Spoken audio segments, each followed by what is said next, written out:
ওই টিপ পড়া মাঠটাকে ধর বুট দিয়ে পাড়ায় পিষলো রাস্তার মধ্যে। বুক কাঁপছে না?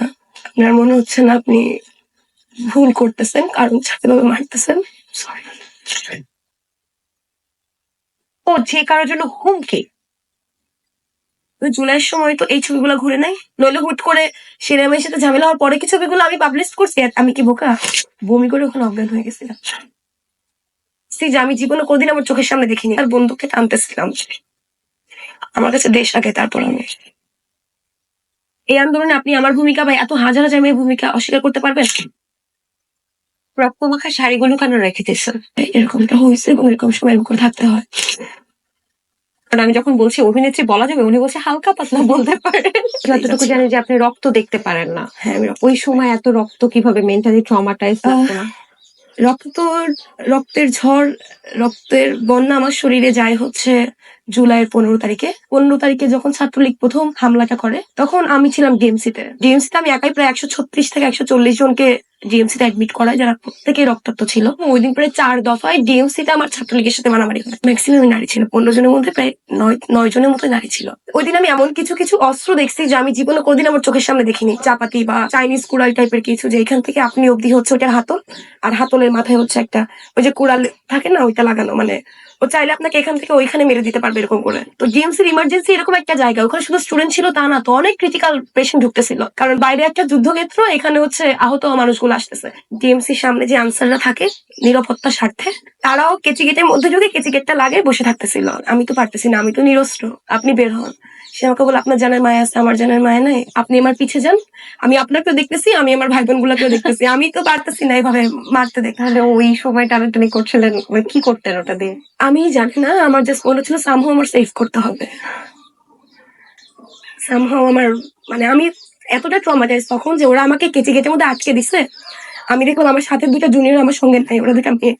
আমি আশেপাশে কোথাও পাচ্ছি না, আমি তখন দেয়াল টপকে, মানে আমাকে তো ওরা গেট দিয়ে লাগাই দিছে, আমি তখন ওই গেটটা টপকে বের হয়ে ওদেরকে খুঁজতে যাচ্ছিলাম। আর যখনই ছাত্রলীগ আমাকে ফার্স্ট অ্যাটাকটা দেয়, আমি যখন রাত 11টায় বের হই ডিএমসি থেকে, আমার পুরো শরীর মানে রক্ত শুকায়, আমার কাপড় শক্ত হয়ে গেছে এরকম। আপনার সামনে কেউ মারা গেছিল? 3 দিন পরে ওই দিন আমি যাদেরকে ভর্তি করছি তার মধ্যে থেকে একজন মারা গেছিল। ওর হচ্ছে মাথার বাম পাশে বাড়ি লাগছিল এবং ওর ব্লাড ছিল নেগেটিভ, এবং ওই মুহূর্তে এমন একটা অবস্থা যে কোনোভাবে কেউ আসবে। যখন সে আহত হয়েছিল তখন তো তাকে সামনাসামনি দেখেছিলেন? আমি কি মানে কিছু বলতে চেয়েছিল বা না, তাকাতে পারছিল বা নাথিং, অজ্ঞান শুধু ছিল? 2 বার ছল করে তাকালো এবং এরপরে ওর চোখটা বন্ধ ছিল, ওর অনেক বেশি মাথায় রক্তক্ষরণ হচ্ছিল। আমি আবার 1 কিলো হেঁটে যখন ডিএমসির ইমার্জেন্সি গেটে আসলাম, আমি দেখলাম ওই মেয়েকে আবার কোলে করে নিয়ে এসছে। ও অনেক দিন যাইতে পারে নাই, ওকে আবার মারছে রাস্তাতেই। তারপরে 16 তারিখে আমরা যখন আবার রাস্তায়, পুলিশ যখন একটা শান্তিপূর্ণ মিছিলকে আটকে দিয়ে চলে যেতে বললো ভিসি চত্বর থেকে, সেই সময় আমি পুলিশকে বললাম যে আপনার বুক কাঁপছে না? আপনার মনে হচ্ছে না আপনি ভুল করতেছেন কারণ ছাত্রভাবে মারতেছেন? সরি।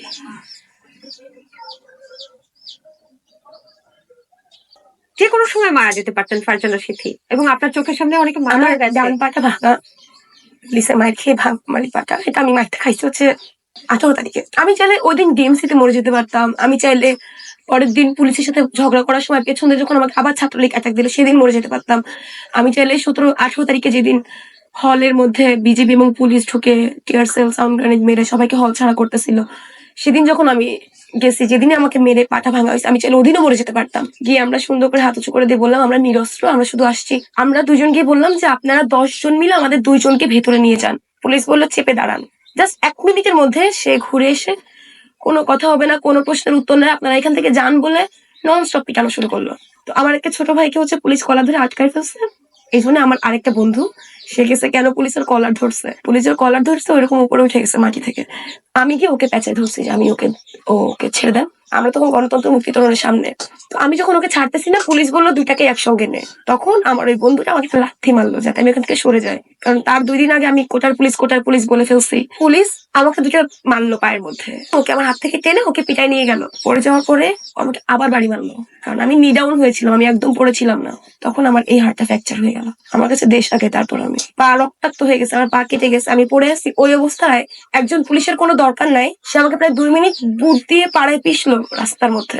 আমার যে তখন ব্যথা, আমাকে যে তখন এগুলো হচ্ছে কিচ্ছু আমার মাথায় কাজ করতেছে না, শুধু একটা জিনিস, আমার হাত থেকে কেড়ে নিয়ে গেছে আমার বন্ধুকে। হ্যাঁ, এই যে আমি যেটা করতেছেন এটা ঠিক না বলেছি, এই জন্য তখন আমি রাষ্ট্রবিরোধী ছিলাম। আমি চাই আমার ভবিষ্যৎ প্রজন্ম হোক, আমার বাচ্চা হোক, আমি ভবিষ্যতে যখন দাদি হব, যখন নানি হব, যখন মা হব, আমার বাচ্চারা জানো এরকমটা হয়, এরকমটা হয়েছে এবং এরকম সময় এরকম করে থাকতে হয়। 36 জনকে আমি ডিএমসি তে অ্যাডমিট করাইছি।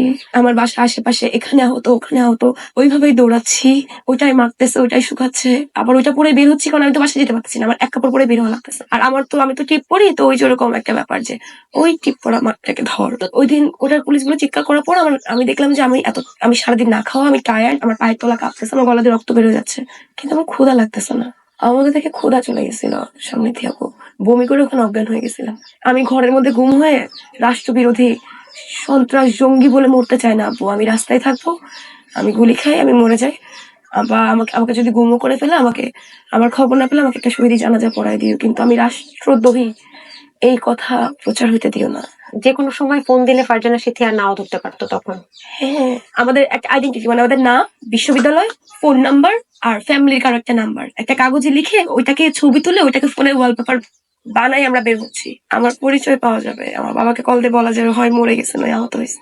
5 তারিখে আগ পর্যন্ত আমি একরকমের লুকায়িত ছিলাম, যেই সময় আমি দেখলাম বিভিন্ন প্রোপাগান্ডা যে আমাকে গুম করে দিছে, আপনি মারা গেছেন। ইভেন আমার মা আমাকে ফোন দিয়ে কান্নাকাটি যে সেরকম নিউজ দেখছে, তাকে এরকম জানানো হচ্ছে।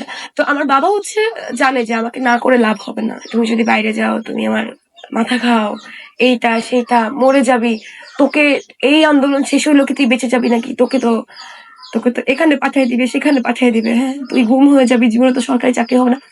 নারীরা তো অনেক সক্রিয় আন্দোলনে ভূমিকা রেখেছে এবং আন্দোলনে আপনিও ছিলেন। আমরা নুসরাত তাবাসসুমকেও দেখেছি ডিবি অফিসে যেতে। অনেকের এই প্রশ্নটা আছে যে বিভিন্ন রাষ্ট্রীয় সিদ্ধান্ত গ্রহণের আলোচনায় বা বিভিন্ন পদে কেন নারীদেরকে জায়গা দেয়া হলো না। নারীরা কোথায় আন্দোলন করে, নারীরা কোথায় গেল, নারীদেরকে কেন সামনে আনা হচ্ছে না, নারীদেরকে কেন কোনো সিট দেওয়া হচ্ছে না, এই প্রশ্নটা আমি যে পরিমাণে পাচ্ছি, আমি চাই যতগুলা আমাদের পুরুষ সহকর্মী সহপাঠী এবং যারা বিভিন্ন জায়গায় আছে তাদেরকে এনে না এই প্রশ্নটা করেন। আমাদের থেকে বেশি আমার মনে হয় ইম্পর্টেন্ট কোনো পদ, কোনো রাষ্ট্রীয় খ্যাতি চাইনি।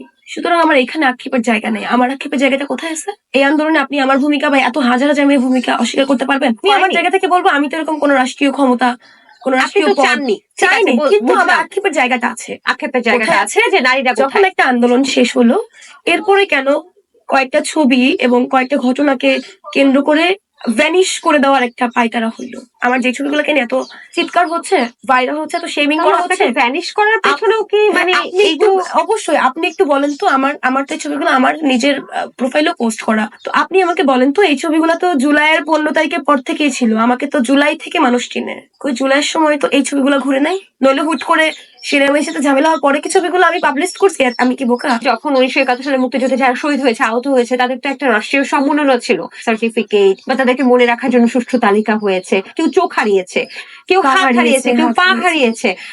হয়তো বা একটা নতুন সরকার আসবে, তাদের মতো চলতে থাকবে, রাজনীতি তো চলতে থাকবে, দেশও চলতে থাকবে, ওই মানুষটার কি হবে? আমরা কতদিন তাকে মনে রাখবো? তার রাষ্ট্রীয় সম্মাননা কি দরকার আছে কিনা? টাকা দিয়ে তো আসলে এগুলোর বিনিময় হয় না। যে তাদের সম্মাননা এবং তাদের জীবনের বাকি সময়টা রাষ্ট্রের দেখভাল করা দরকার। যারা নির্বাচিত সরকার হবে বা ভবিষ্যতে হবে, এখনো যারা এক্সিস্টিং আছে, যে যদি কোনো ভুল টুল করে তাহলে আবারও এই আন্দোলনকারীরাই তাদের বিরুদ্ধে রুখে দাঁড়ায়। উন্নত যে কারোর জন্য হুমকি, তাহলে আপনাদের নিশ্চয়তাটা কি বা আপনাদের সেফ এক্সিটটা কি? আমাদের সেফ এক্সিট হচ্ছে আমার জনগণ, আমার দেশের মানুষ।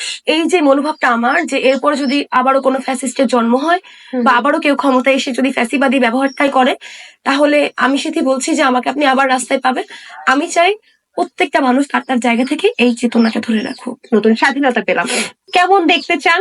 একটা সুস্থ রাষ্ট্র দেখা, প্রত্যাশা একটা ক্ষুধামুক্ত রাষ্ট্র দেখা, প্রত্যাশা একটা দুর্নীতিমুক্ত, দ্রব্যমূল্যের দামের ঊর্ধ্বগতি না হওয়ার একটা রাষ্ট্র দেখা, প্রত্যাশা একজন কৃষকের তার জায়গা থেকে তার বৈষম্য ছাড়া সে তার ফলনের টাকাটা যাতে পায়, প্রত্যাশা দেশে 52% মেয়েদের নিশ্চয়তা,